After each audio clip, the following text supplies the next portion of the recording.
Hi guys, welcome to Cricket Venkatesh. Rishabh Pant IPL records అన్ని బద్దలు కొట్టాడు. హైయెస్ట్ ఎవర్ బీడ్ అతనికి వచ్చింది 27 crores మైండ్ బాగ్లింగ్ ఫిగర్. అయితే ఈ ఫిగర్ రావడానికి కారణం ఢిల్లీ క్యాపిటల్సా అనేది ఒక టాక్ నడుస్తుంది. Talk in the sense in general మనకి ఆక్షన్ అనగానే గుర్తుకొచ్చే పేరు, అక్కడ చాలామంది ఫార్మర్ క్రికెటర్స్ కూర్చుంటారు, ప్రీతి జింటా లాంటి సెలబ్రిటీస్ కూర్చుంటారు ఆక్షన్ టేబుల్ పైన. కానీ ఆక్షన్ అనగానే అందరూ తలుచుకునే పేరు ఎవరంటే కిరణ్ కుమార్ గ్రంథి. జిఎంఆర్కి చెందిన కిరణ్ కుమార్ గ్రంథి Delhi Capitals co owner, represent చేస్తాడు అతను. సో అతను ఎందుకంటే అతను ఆ ప్యాడిల్ లేపుతూ ఉంటాడు అనమాట ప్రతిదానికి. అంటే అతని మీద జనరల్ ఫీలింగ్, సోషల్ మీడియాలో ఫీలింగ్ ఏంటంటే ప్రైసెస్ పెంచేస్తాడు, ప్లేయర్స్ పెంచేసి సడన్గా ఒకసారి డౌన్ ఉంటాడు. దానివల్ల ఏంటంటే 10 కోట్లకు అమ్ముడే వాళ్ళు 15 కోట్లకి 20 కోట్లకి వెళ్ళిపోతారు అని అతని మీద ఒక అపప్రథ అంటారు తెలుగులో మాట, ఒక మిస్కన్సెప్షన్ అయితే ఉంది. అది కరెక్టో కాదో నాకు తెలియదు. అంటే మనకి ఖచ్చితమైన ఇన్ఫర్మేషన్ లేక మోస్ట్ ఆఫ్ ద టైం మనకి ఆ ఇంప్రెషన్ కలిగిస్తాడు. కానీ ఇక్కడ ఖచ్చితంగా జరిగింది అదే అని నా అనుమానం. ఎందుకంటే మనం if you follow the sequence of events, Rishabh Pant Delhi Capitals బయటికి రావడం, ఆక్షన్ టేబుల్ మీద రావడం, ఇవన్నీ చూస్తుంటే మనకు అనిపించిన ఫీలింగ్ ఏంటంటే, ఎందుకంటే I think he was going for some 21.5 crores ఎంతకో ఉన్నాడు వెన్ ఎల్ఎస్జీ సక్సెస్ఫుల్ బిడ్ చేసినప్పుడు. సో వీళ్ళు ఆర్టీఎం కార్డు యూజ్ చేస్తామని ఢిల్లీ క్యాపిటల్స్ ఎప్పుడైతే అన్నారో అప్పుడు వాళ్ళు ఇంకా ఖచ్చితంగా కావాలనుకుంటున్నారు కాబట్టి 27 crores అనే ఒక పెద్ద అమౌంట్ వాళ్ళు చెప్పారు. చెప్తే ఏంటంటే అప్పుడు ఢిల్లీ క్యాపిటల్స్ వెనక్కి తగ్గారు. అయితే నిజంగా ఢిల్లీ క్యాపిటల్స్ వాళ్ళు ఆర్టీఎం కార్డు యూజ్ చేసి పంత్ని వెనక్కి తీసుకుందాం అని అనుకున్నారా అనేది పెద్ద సందేహం. కేవలం ఎల్ఎస్జీకి కాస్త ఎక్కువ డబ్బులు ఖర్చు అయ్యేలా చూద్దామన్నదే వాళ్ళ ప్లానా అనే సందేహం అయితే మనకు ఉంటుంది. దాని రీజన్స్ నేను చెప్తాను. ఎందుకంటే మీకు గుర్తున్నా ఉంటుంది, ఆక్షన్కి చాలా ముందు ఒకరోజు నైట్ 12 తర్వాత రిషబ్ పంత్ ఒక ట్వీట్ పెట్టాడు. అదేంటంటే, నేను ఆక్షన్కి వెళ్తే ఎలా ఉంటుంది, ఎవరైనా నన్ను తీసుకుంటారా, తీసుకుంటే ఎంతకు తీసుకుంటారు అని అతను ఒక ట్వీట్ పెట్టాడు. అలా ఎందుకు ట్వీట్ పెట్టాడో అర్థం కాలేదు. నేనేమనుకున్నానంటే అదేదో ఈ మధ్య కొన్ని ఇలాంటివి జరుగుతున్నాయి కదా, ఏమంటారు, ఒక యాడ్ కోసం వాళ్ళు ఏదో ఒక టీజర్ పెడతారు, తర్వాత అది యాడ్ సంబంధించిందేమో అని నేను అనుకున్నాను. కానీ యాక్చువల్లీ అది ఈరోజు టైమ్స్ ఆఫ్ ఇండియాలో కూడా రాసింది ఏంటంటే, ఆ రోజు 12 తర్వాత రిషబ్ పంత్కి ఢిల్లీ క్యాపిటల్స్ వాళ్ళు ఫోన్ చేసి, నైట్ 12 తర్వాత ఫోన్ చేసి, నేను నీకు హయ్యెస్ట్ బిడ్ ఇస్తాం మేము, అంటే 18 crores అనుకోండి, 18 అంటే అడిగితే ఇంకా ఎక్కువ కూడా ఇస్తారు, like what SRH done for henry Klaasen, నీకు హయ్యెస్ట్ బిడ్ ఇచ్చి రిటైన్ చేసుకుంటాం, కానీ క్యాప్టెన్ మాత్రం నువ్వు ఉండవు అని వాళ్ళు చెప్పినట్టుగా తెలిసింది. అది రిషబ్ పంత్కి నచ్చలేదు. సో అందుకని ఆ ట్వీట్ పెట్టాడని ఈరోజు టైమ్స్ ఆఫ్ ఇండియాలో కూడా రాశారు. సో అది కదా కారణం రిషబ్ పంత్ ఢిల్లీ క్యాపిటల్స్ వదిలేసి బయటికి రావడానికి మెయిన్ రీజన్ అదే. ఎందుకంటే తర్వాత ఈ మధ్యకాలంలో సునీల్ గవాస్కర్ ఒక స్టార్ స్పోర్ట్స్లోనే ఎక్కడో షో చేస్తూ దాంట్లో సునీల్ గవాస్కర్ అన్నది ఏంటంటే, రిషబ్ పంత్ ఢిల్లీ క్యాపిటల్స్ ఎందుకు వెళ్ళిపోయాడు, నేను అనుకోవడం బహుశా మనీ విషయంలో వాళ్ళకి సరిపడలేదేమో, అతను ఒక అమౌంట్ అడిగితే వీళ్ళు ఇచ్చి ఉండరు, అందుకే అతను బయటకు వచ్చేసాడని సునీల్ గవాస్కర్ అన్నాడు. సునీల్ గవాస్కర్ ఇటీవల కాలంలో కొన్ని విచిత్రమైన స్టేట్మెంట్స్ ఇస్తున్నాడు, అవసరం లేదు అతని స్టేచర్కి తగినట్టు. కానీ అతను చాలా కాంట్రవర్షియల్గా మాట్లాడడం మనం చూసాం. సో ఆ వీడియో చూసిన తర్వాత కింద రిషబ్ పంత్ స్వయంగా ఒక కామెంట్ పెట్టాడు, ఏంటంటే, నేను ఢిల్లీ క్యాపిటల్స్ నుంచి బయటికి రావడానికి కారణం మనీ కాదు అని చెప్పాడు. సో అక్కడ క్లియర్గా మనకు అర్థమవుతుంది ఢిల్లీ క్యాపిటల్స్కి అతనికి సరైన సంబంధాలు లేవు. దానికి 2 రీజన్స్. ఒకటి ఏంటంటే క్యాప్టెన్సీ తప్పించడం, రెండోది ఏంటంటే క్యాప్టెన్సీ తప్పించాలని మనం అనుకోవడం, because Rishabh Pant wants to be captain.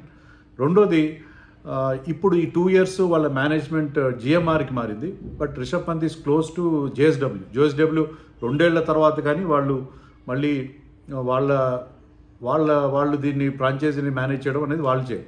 ప్రస్తుతం ఈ 2 years మాత్రం జిఎంఆర్ మేనేజ్ చేస్తుంది, కో ఓనర్స్ కదా, జేఎస్డబ్ల్యూ జిఎంఆర్ 2 సంస్థలు కో ఓనర్స్ దానికి. సో వాళ్ళ మధ్య అగ్రిమెంట్ ఏంటంటే 2 ఏళ్ల పాటు ఒకరు చూస్తారు, ఇంకో 2 ఏళ్ళు వేరే వాళ్ళు చూస్తారు. ఇదివరకు ఏంటంటే కొంచెం ఓవర్లాపింగ్ ఉండేది, కానీ ఇప్పుడు వాళ్ళు ఏం డిసైడ్ చేస్తున్నారంటే, ఇటీవల వాళ్ళ టర్మ్స్ ప్రకారం ఈ 2 years GMR will manage Delhi Capitals men's team and Delhi Capitals women's టీమ్ని ఈ 2 years జేఎస్డబ్ల్యూ మేనేజ్ చేస్తారు. సో జేఎస్డబ్ల్యూకి బ్రాండ్ అంబాసిడర్గా ఉన్న జేఎస్డబ్ల్యూతో అతను కనెక్ట్ అయి ఉన్నాడు, అదొకటి. తర్వాత క్యాప్టెన్సీ తీసేస్తామంటున్నారు. ఈ రెండు నచ్చక రిషబ్ పంత్ బయటకు వచ్చాడు. అదే మరి గావస్కర్ అలా కామెంట్ చేసినప్పుడు డబ్బు విషయంలో కాదు అనేది రిషబ్ పంత్ స్పష్టం చేశారు. మరి ఇంత జరిగిన తర్వాత రిషబ్ పంత్ని వాళ్ళు మళ్ళీ ఎందుకు తీసుకుంటారు అనేది ఆర్టీఎం చేసినప్పుడు వచ్చిన క్వశ్చన్. ఇప్పుడు ఆర్టీఎంలో కొత్త రూల్ మీకు తెలుసు కదా. గతంలో ఏంటంటే 2022లో ఆర్టీఎం లేదు, అంతకుముందు 18లో ఉంది. ఆర్టీఎం ఉంటే ఏంటంటే మీరు ఒక సక్సెస్ఫుల్ బిడ్ వచ్చిన తర్వాత పాత ఫ్రాంచైజీ ఎవరు ఉంటారో వాళ్ళు right to match card use చేసి మళ్ళీ వాళ్ళని బైబ్యాక్ ఇమీడియట్గా చేసుకోవచ్చు. కానీ ఇప్పుడున్న రూల్ ప్రకారం ఏంటంటే దాన్ని టఫ్ చేశారు.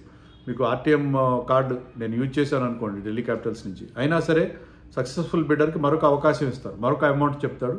ఆ అమౌంట్ వాళ్ళకి ఓకే అయితే మళ్ళీ వాళ్ళు దాన్ని కూడా మ్యాచ్ చేయొచ్చు, లేకపోతే they can just keep quiet. అప్పుడు సక్సెస్ఫుల్ బిడ్డర్కే ఆ ప్లేయర్ దక్కుతారు. అది ఇప్పుడు కొత్త రూల్. దాని ప్రకారం రిషబ్ పంత్కి 27 కోట్లు వచ్చింది, లేకపోతే 21.5 కోట్లే వచ్చేది, అంతే కదా. 21.5 crores అనుకుంటాను, నాకు I'm not wrong, I stand corrected. నాకు అమౌంట్ కరెక్ట్ గుర్తులేదు, కానీ చాలా తక్కువ amount.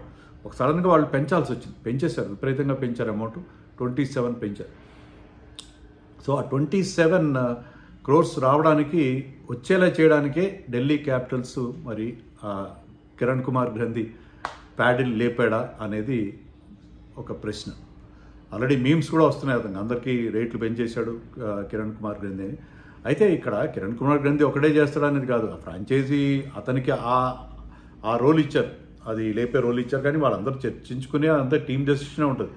Let us not target him or put him in the dock. కానీ అతను జనరల్గా ఏంటంటే మంచి స్మైల్ ఉంటుంది అతని దగ్గర, ఎప్పుడు తొనకడు బెనకడు, ఇలాంటి టెన్షన్ కనబడదు. సో స్మైల్తో he always lifts that paddle.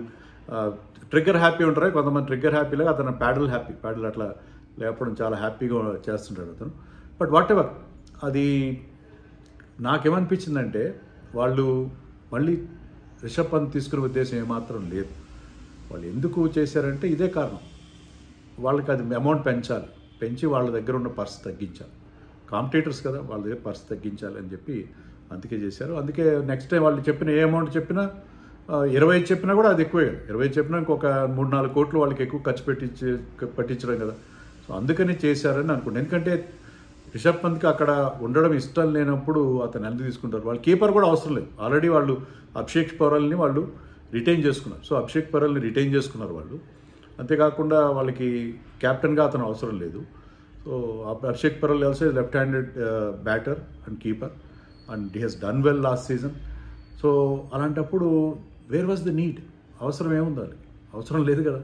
There was no need to go for Rishabh Pant. So Rishabh Pant కోసం తమ ఫ్రాంచైజ్ అంటే ఇష్టపడకుండా కావాలని బయటికి వెళ్ళిపోయిన ప్లేయర్ని మళ్ళీ వెనకని తీసుకుంటారు. LSG has not gone for KL Rahul కోసం వెళ్ళలేదు ఎల్ఎస్జీ. సో కేఎల్ రాహుల్ ఇక్కడికి కొండ మార్పిడి అంటారు, అలాగా జరిగింది. కేఎల్ రాహుల్ ఇక్కడికి వచ్చాడు, వైస్ వర్సాగా వాళ్ళు వెళ్ళారు. So LSG didn't go for KL Rahul. So వాళ్ళ దగ్గర సో మొత్తం మీద గ్రంథి కిరణ్ మీద వచ్చిన ఆరోపణల మాట అలా ఉంచితే, ఇక్కడ మాత్రం అతను రిషబ్ పంత్ని మళ్ళీ వాళ్ళు ఆర్టీఎం యూజ్ చేసి రెండోసారి యూజ్ చేయకుండా ఫస్ట్ టైం మాత్రం యూజ్ చేసి రేట్ పెంచడం విషయంలో మరి కిరణ్ కుమార్ గ్రంథి తన యూజువల్ గేమ్ ఆడాడా, తప్పులేదు. ఎందుకంటే అదేదో అదేదో చీటింగ్ అనో లేకపోతే గేమ్స్మెన్షిప్ అనుకోవడానికి లేదు. ఇట్స్ పార్ట్ ఆఫ్ ది ఆక్షన్లో కూడా మీకు ఎలాగైతే గేమ్లో ఎలాంటి స్ట్రాటజీస్ ఉంటాయో వాళ్ళు ఆ స్ట్రాటజీ ఫాలో అవుతున్నారు. That is good enough. But only thing is ఇక్కడ మాత్రం రిషబ్ పంత్ విషయంలో మాత్రం వాళ్ళు రిషబ్ పంత్ని మళ్ళీ వెనక్కి తీసుకునే ఉద్దేశం ఏమాత్రం లేదు. కానీ కేవలం ఎల్ఎస్జీకి మరింత అమౌంట్ ఖర్చు చేయాలని చూద్దామని చేశారు. అందుకే కిరణ్ కుమార్ గ్రంథి ప్యాడిల్ లేపాడు అని నేను అనుకుంటున్నాను. మరి మీరేమనుకుంటున్నారో కామెంట్స్లో చెప్పండి. ఇది నా అభిప్రాయం.